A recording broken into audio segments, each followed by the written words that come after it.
뒤꿈치에 아킬레스건이라는 근육이 있습니다. 여러분, 이 아킬레스건이라는 말은 히랍 신화에서 유래되었습니다. 아킬레스의 어머니가 어느 날 제우스 신에게 기도했습니다. 정말 불사신 같은 아들을 낳게 해달라고. 칼도 창도 화살도 심지어 불에도 타지 않는 그런 불사신 같은 아들을 낳게 해달라고 기도했습니다. 제우스가 기도를 들어주었습니다. 아들을 낳으면 그 아들을 테베 강물에 담그라고 했습니다. 어머니는 아들을 낳자마자 그 아들을 테베 강물에 발 뒤꿈치를 잡고 담그었습니다. 물에서 끄집어내었더니만 정말 불사신이 되었습니다. 그 어떤 칼도 창도 뚫지 못하는. 근데 문제가 있잖아요. 이 아킬레스에게도 그 몸에도 테베 강물이 묻지 않은 부분이 있었어요. 그게 바로 어머니가 손으로 잡았던 그 발 뒤꿈치. 그래서 그 근육을 아킬레스건이라고 하잖아요. 아킬레스의 즉 팔에서는 그 약점을 어떻게 알아서 독이 묻은 화살로 이 아킬레스의 그 발 뒤꿈치를 쏴서 죽게 합니다. 여러분, 이 히랍 신화가 우리에게 주는 교훈이 무엇일까요? 약점이 없는 사람은 없다. 그게 이 신화가 우리에게 주는 교훈입니다. 인물 설교로 다시 돌아왔습니다. 성경은 인물 중심으로 기록되어 있고, 그래서 성경의 역사를 쭉 훑으면서 그저 제가 마음대로 기도하다가 선정해서 이제 오늘 9번째 인물을 우리가 살피려고 합니다.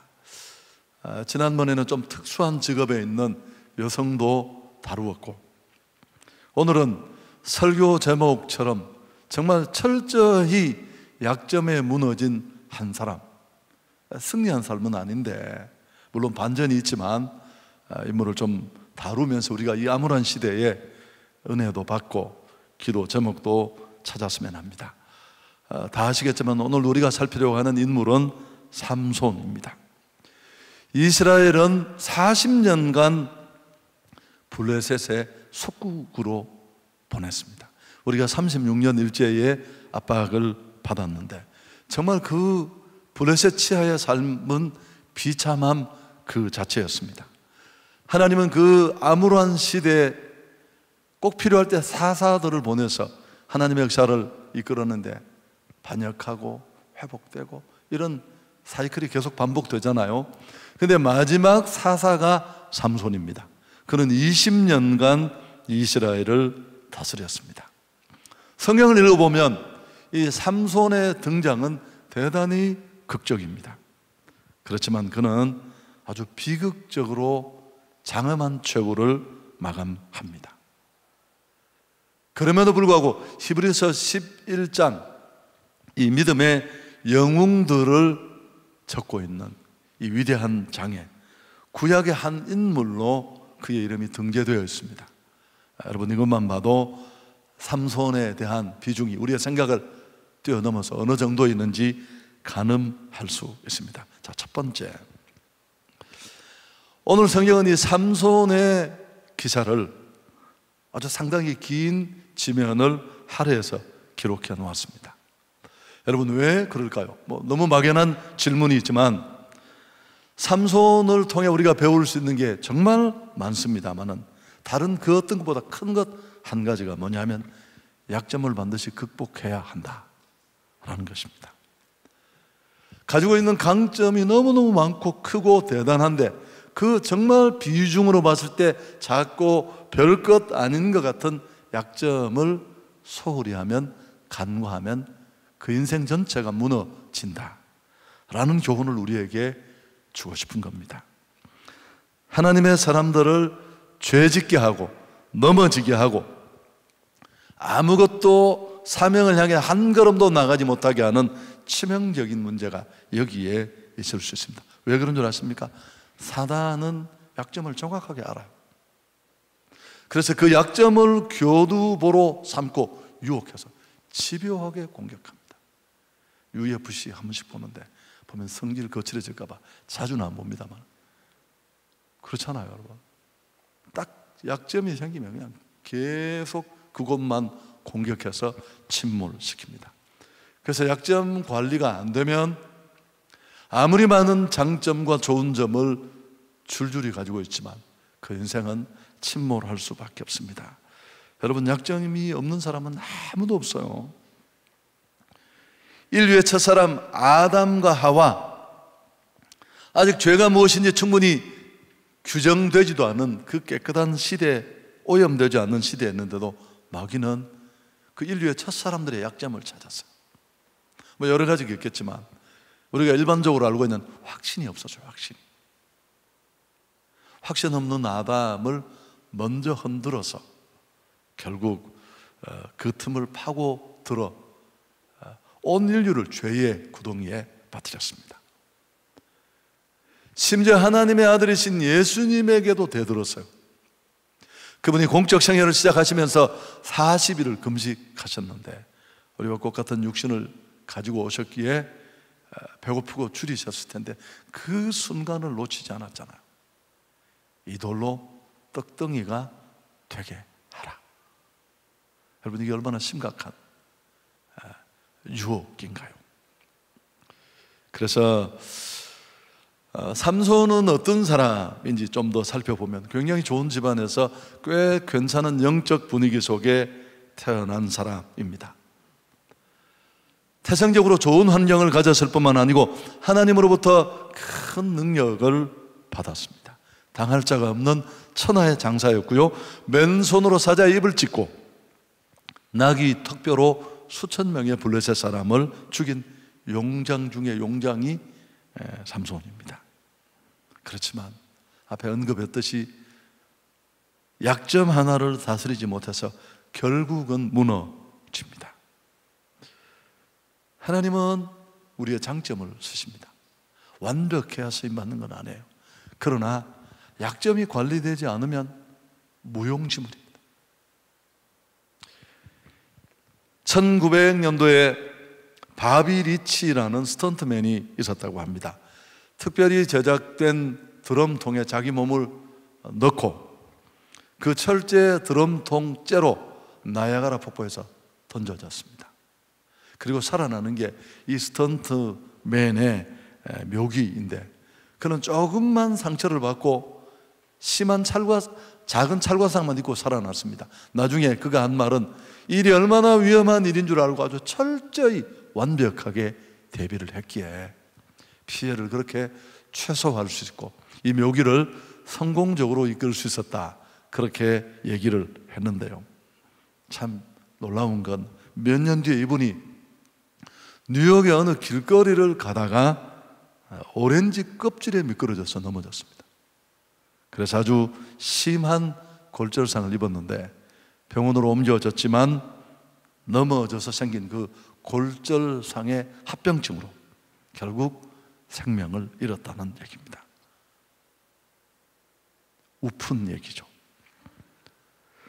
여러분, 나야가라 폭포라는 그 엄청난 위기는 잘 대비해서 그 위험을 최소화하면서 좋은 결과를 남길 수 있었는데 그냥 사소한 것 소홀히 여기다가 결국은 그 위험에 대처하지 못해서 그렇게 끝난 겁니다. 여러분, 우리도 주의해야 합니다. 승리하는 그리스도인은 아주 디테일합니다. 이런 것들이에요. 여러분, 현대 경영학은 못하는 걸 잘하려고 하잖아요. 그건 굉장히 어려워요. 아무리 노력하고 훈련받아도 쉽게 결과가 만들어지지 않습니다. 그래서 잘하는 것을 더 잘하게 하게 하고 약점은 관리하라. 저는 아주 성경적인 견해라고 생각합니다. 꼭 맞지는 않을지 모르지만 어윈 누처는 이런 얘기를 했습니다. 유혹 그 자체는 죄가 아니지만 나를 일단 유혹한다는 것은 나를 전쟁으로 부른다는 것을 의미한다. 여러분, 마귀는 영적 전쟁을 무슨 선교지에서만 벌어지고 그런 게 아닙니다. 매일매일 삶 속에서 약점 없는 사람 없는데 나의 약점을 내가 간과하고 소홀히 여기고 관리하지 않을 때 그 약점을 통해 우리를 유혹하는 겁니다. 어윈누체의 표현을 빌린다면 그런 유혹이 내게 있다는 것은 이미 영적 전쟁이 시작된 겁니다. 그 전쟁터로 사단이 나를 불러내고 소환한 것입니다. 이 전쟁에 우리가 밀리면 그렇습니다. 신앙도 삶도 실패합니다. 자, 두 번째. 그럼 삼손의 약점은 뭘까요? 우리가 다 잘 알고 있을 텐데요. 사람은 누구에게나 약점이 있고 또 그게 사람이죠. 마귀는 집요하게 정확하게 나보다 더 빨리 그 나의 약한 부분을 간파합니다. 적은 연구를 하잖아요. 나는 그냥 살아가지만. 그래서 그 부분을 반복적으로 공격해서 침몰시키는데 그 약점을 극복하지 못하고 잡히면 삼손과 똑같은 전철을 밟을 수밖에 없습니다. 성경을 삼손에 관한 기사를 한번 읽어보시면 사사기 13장에서 시작이 되는데요, 13장은 대부분 출생에 관한 기록입니다. 괜찮은 배경에서 그는 태어났습니다. 14장에 들어가면 비로소 그의 공적 사역이 이제 기록되는데 첫 구절이 이렇습니다. 여러분, 삼손이 딥나에 내려가서 거기서 블레셋 사람의 딸들 중에서 한 여자를 보고 올라와서 자기 부모에게 말하여 이르되 내가 딥나에서 블레셋 사람의 딸들 중에서 한 여자를 보았사오니 이제 그를 맞이하여 내 아내로 삼게 하소서. 참 재미있지 않은가요? 한 여자를 보는 일로 시작이 됩니다. 또 한 여자를 보고요. 삼손은 여자 때문에 일을 일으키고 이성 때문에 결국은 그 일로 그 인생 전체가 침몰하게 됩니다. 보고 이끌리고 충동 따라 살고, 그는 단 한 번도 이런 일을 주의치 않았습니다. 아내를 선택할 때도 부모나 하나님의 뜻은 아랑곳하지 않았고 보이는 대로 쫓아갔습니다. 첫 번째 아내 때문에 문제를 일으키다가 그 아내를 빼앗깁니다. 기생을 좋아하고 결국 블레셋 여자인 드릴라를 만나고, 결국 오늘 다 이 얘기는 못하지만 드릴라 때문에 모든 것을 잃게 되고, 삼손의 약점이 이성입니다. 여러분, 청년들 지도하면서도 많이 봤어요. 항상 이것 때문에 신앙 팔아먹는 애들이 많아요. 한 방에 흔적도 없이 사라져버려요. 약점을 다스리지 못해서 몰락한 것입니다. 자, 우선 우린 이런 약점을 다스리기 전에, 관리하기 전에 꼭 필요한 부분이 나는 어떤 약한 부분을 가지고 있는가를 아는 것이 중요한데, 나이가 이 정도쯤 되면 대부분 압니다. 본인이 내가 어떤 약점이 있다는 것을. 가장 많은 부류에 속하는 게 물질입니다. 여러분, 돈 때문에 시험 들고 신앙 어려워지고, 이건 뭐 케이스가 너무너무 많아요. 통계적으로도 그렇습니다만은 마가복음의 그 청년 얼마나 말씀 앞에 신실했습니까? 부자였잖아요. 내 재물을 가난한 자에게 나눠주고 나를 따르라. 하나님과 그의 사례를 가로막고 있는 그 우상 같은 재물 얘기를 하니까 근심하며 떠나갔잖아요. 잘 좋은 예가 될 것입니다. 뭐 성경에 너무너무 많습니다. 예수님의 신실한 동역자 중에 가룟 유다, 아간, 아나니아, 삽비라, 우리 주변에도 전 너무너무 많이 봤어요. 맨날 11조 때문에 시험 들더니만 결국 이단 가더라고요. 11조 안 해도 되고 뭐 그건 다 구약에 뭐 어쩌고 저쩌고 너무너무 그가 듣고 싶었던 얘기를 들은 거죠. 여러분, 처방전으로 한 가지 말씀을 드린다면 11조를 꽤 편안한 마음으로 내지 못한다면 아직은 아닙니다. 아직은 돈 문제를 넘어서지 못하는 겁니다. 감사까지는 못 가더라도. 다시 얘기할까요? 온전한 11조를 드리는데 자유롭지 못한다면 아직 나는 이 물질에 한계선을 넘어서지 못하는 것입니다. 그리고 또 한 가지, 이제 그 선을 넘어서면 사람은 똑같습니다. 100억 있는 부자는 돈을 마음대로 쓸 줄 알지만 여러분 아닙니다. 가난한 사람보다 많이 가진 사람이 훨씬 물질에 약해요. 돈의 위력을 알기 때문에 그래요. 그래서 그 다음에 하나씩 손을 펴는 일을 시작해야 돼요. 밥도 한번 사보고 내 것도 나눠주고, 이게 절대 쉬운 일이 아니에요. 그렇게 할 때 조금씩 자유로워질 수 있습니다. 할렐루야. 오늘 아멘을 세게 해야 될 박자예요. 아멘. 또 하나, 혈기 때문에 늘 힘든 사람도 많습니다. 잘 진행되던 일을 거르치고 관계를 무너뜨리고 자기 이름에 욱자가 들어간 사람들은 특히 주의해야 됩니다. 그냥 우스갯소리로 한 얘기입니다. 욱하는 기질이 있으니까요. 또 어떤 분은 별것 아닌데 그 악습, 그거 그냥 끊어버리면 되는데 주변 사람들이 다 알고 계세요. 쉽지 않을 수 있습니다만은 넘어서야 합니다. 또 어떤 사람은 자리에 연연하는 분도 있습니다. 온 동네 보직은 본인이 다 가지고 싶어요. 별 것도 아닌데 이해가 안 될 만큼 이런 데 몰두하는 분이 또 계십니다. 뭐 취향이거니 생각할 수 있는데 지나치면 그것 때문에 성령의 역사를 가로막고 하나님 역사 전체에도 굉장히 많은 장애, 공동체에 피로감을 더하는 일, 제가 너무너무 많이 봤습니다. 여러분, 그리고 먹는 것도 토마스 커스틴이라는 역사 저술가가 있는데 벨기에 왕가의 흥망성쇠를 다룬 책을 쓰면서 세 명의 에드워드라는 글을 썼는데요, 그 글의 주인공은 레이놀드라는 왕자였습니다. 이 왕자에게는 크라수스라는 별명이 있었습니다. 뚱뚱한 것보다 더 뚱뚱하다, 그런 뜻을 가지고 있는데, 이 사람이 자기의 왕이 될 순위 1번이었는데 아버지 왕이 서거를 하자 갑자기 동생 에드워드가 쿠데타를 일으켜서 정권을 잡습니다. 그리고 형 레이놀드를 유커크라는 성에 가둡니다. 재미있는 것은 정권을 잡은 동생 에드워드가 형을 절대로 죽이지 않겠다고 약속을 합니다. 그러면서 감옥을 비교적 예쁘게 아담하게 잘 꾸며서 좋은 방을 만들어 또 창문 하나도 만들어 줍니다. 그리고 형에게 이렇게 말합니다. 형이 언제든지 마음먹으면 이 창으로 빠져나올 수 있어. 그런데 창이 좀 작아. 살을 빼야 돼. 몸무게를 줄여야지만 이 창으로 빠져나올 수 있어. 자유인이 될 수 있어. 그리고 왕이 된 이 에드워드는 신하들을 모아놓고도 이렇게 말했다고 합니다. 만일 형이 몸무게를 줄여서 이 창을 빠져나와 자유인이 된다면 자기 관리가 되는 사람이야.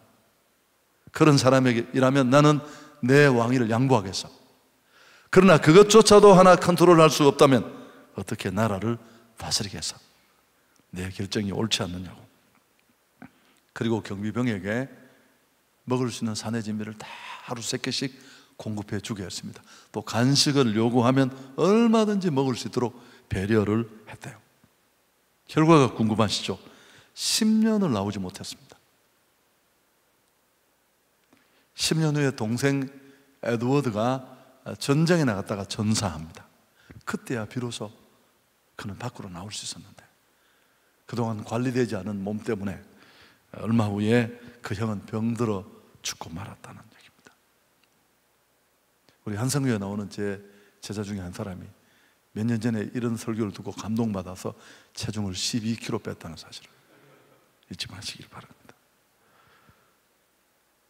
여러분, 이 레이놀드 왕자의 비극이 시사하는 것은 내가 왕이 되어야 되는데 순번을 놓친, 왕권을 빼앗긴 한 사람의 비극을 말하는 게 아닙니다. 평생 탐식이라는 그것 하나를 컨트롤하지 못한 무너진 한 인생의 가슴 아픈 얘기예요. 여러분, 나의 약점은 무엇입니까? 대부분 우리 지금쯤 되면 알 수 있습니다. 잘 관리하면 영적으로 롱런할 수 있습니다. 여러분, 병이 없는 사람이 오래 사는 게 아니에요. 아시죠? 그런 사람은 딱 병원에 가면 심각할 수 있습니다. 맨날 머리 아프고 맨날 어깨 아파서 이 병원 저 병원 가다 잔병이 다 치료되고 제압되고 끊임없이 건강 진단받고, 그래서 오래오래 사신대요. 마귀는 틈만 있으면 우리를 공격해서 치명타를 날립니다. 우리의 관리되지 않는 약점은 바로 그런 틈을 제공합니다. 에베소서 4장 27절에 마귀에게 틈을 주지 말라. 여러분, 이건 약점은 내가 어떻게 할 수 없어요.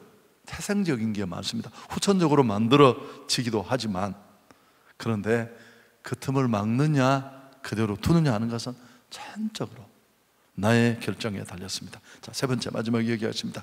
이걸 어떻게 우리가 물리칠 수 있을까? 너무 뻔한 얘기가 될지 모르겠습니다만은 정말 대단한 힘을 가진 한 사람이 완전히 무너지는 것을 보면서 우리가 느끼는 도전이 있습니다. 경각심을 가지고 약점을 잘 관리하면 됩니다. 그리고 내가 약한 부분으로 충동이 올 때 일단 브레이크가 들어야 돼요. 아, 이게 유혹이고 시험이다라는 게 딱 인지가 돼야지만 그 다음에 듣고 안 듣고 작동이 될 수 있습니다. 그리고 이 얘기는 참 너무너무 많이 했는데요, 그런 훈련의 단계에 딱 진입을 하고 나면 여러분 많이 물었던 질문인데, 검은 개와 흰 개가 싸우면 누가 이길까요? 제가 집에 가서 물으면 흰 개가 이긴대요. 그래서 내가 왜 흰 개가, 아무래도 흰 개가 좀 이길 것 같아요. 여러분, 정답이 뭐예요? 밥을 많이 먹은 개가 이깁니다. 그게 무슨 뜻인지 또 다 잊어버렸습니까? 여러분, 내 안에, 내 마음속에는 검은 개도 있고 흰 개도 있습니다.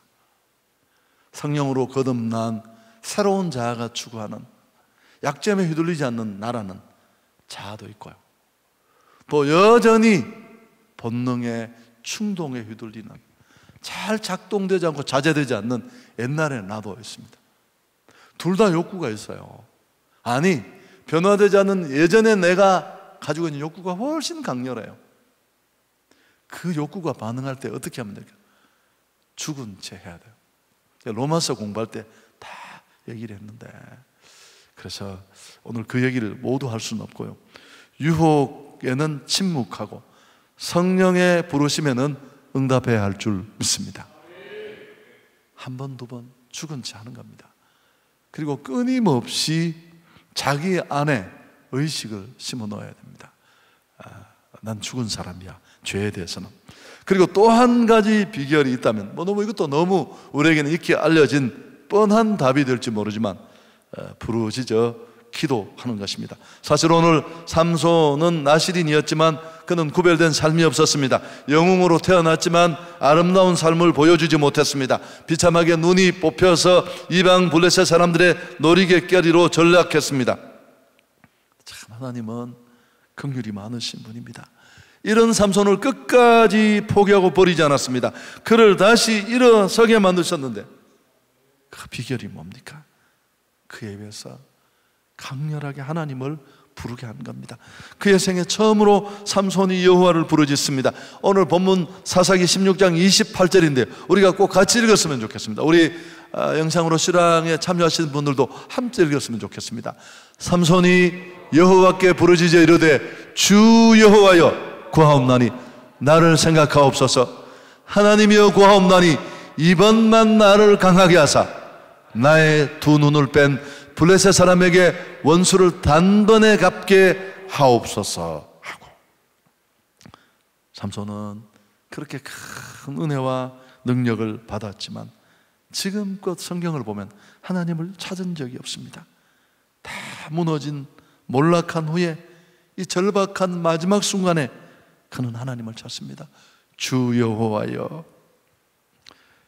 여러분, 우리 인생이 회복되는 길은, 무너진 삶에서 다시 일어나는 길은 그 절망을 쳐다보고 연구하는 게 아니라 하나님을 바라보는 것입니다.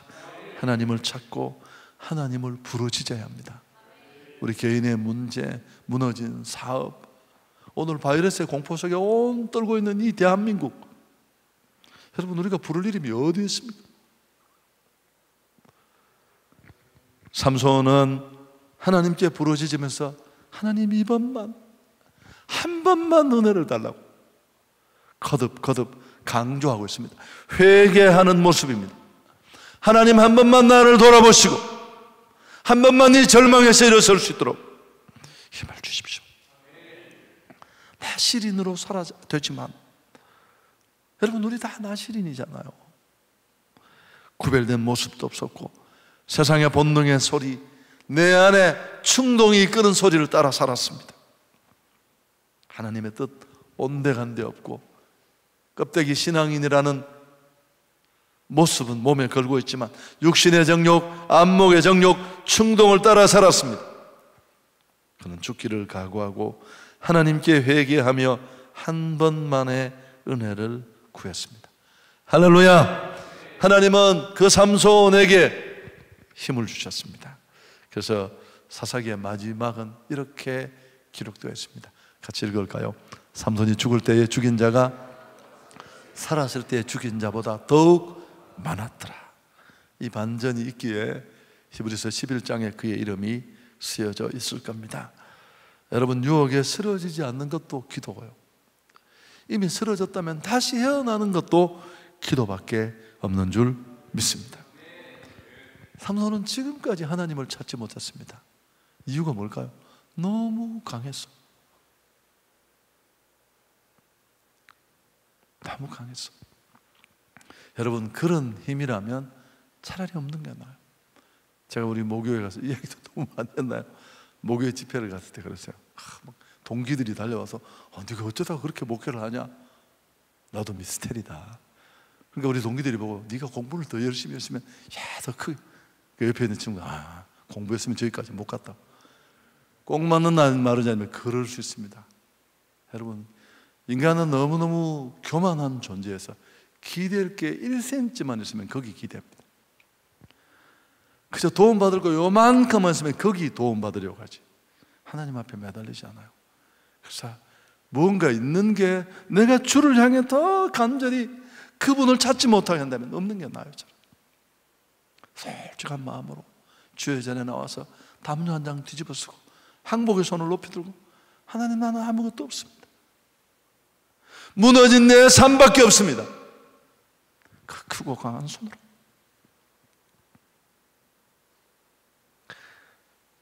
한 번만 일으켜 주옵소서. 바울은 뭐라고 했습니까? 내가 약할 때에 곧 그가 강함이라.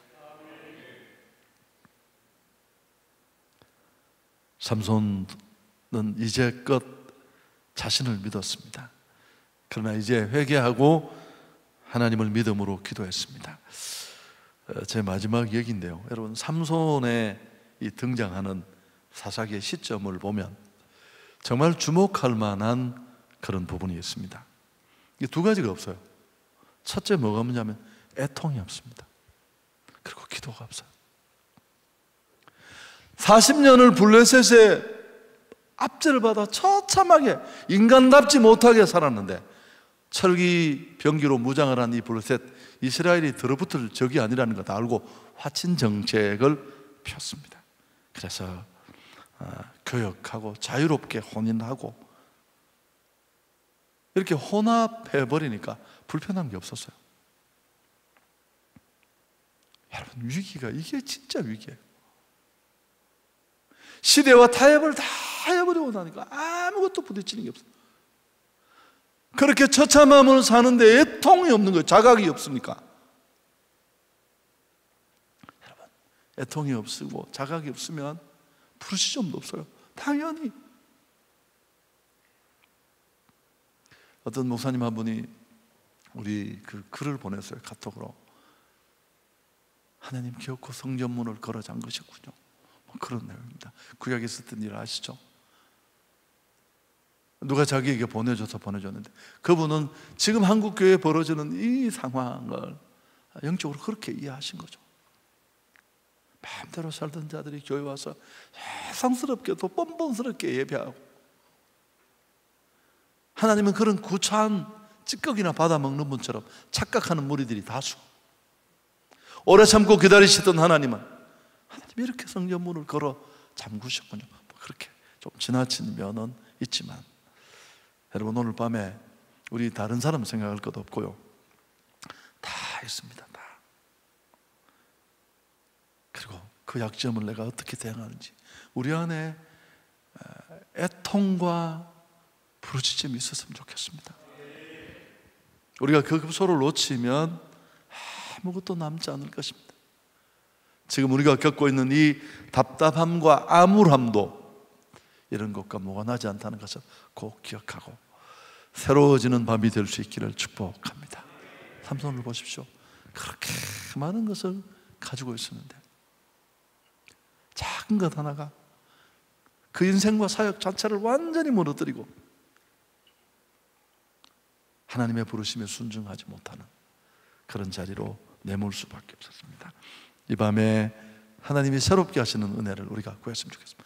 하나님 한 번만, 이번에 또다시 한 번 은혜를 주셔서 이런 한계를 뛰어넘게 해 주옵소서. 찬양하며 하나님 앞에 나가겠습니다.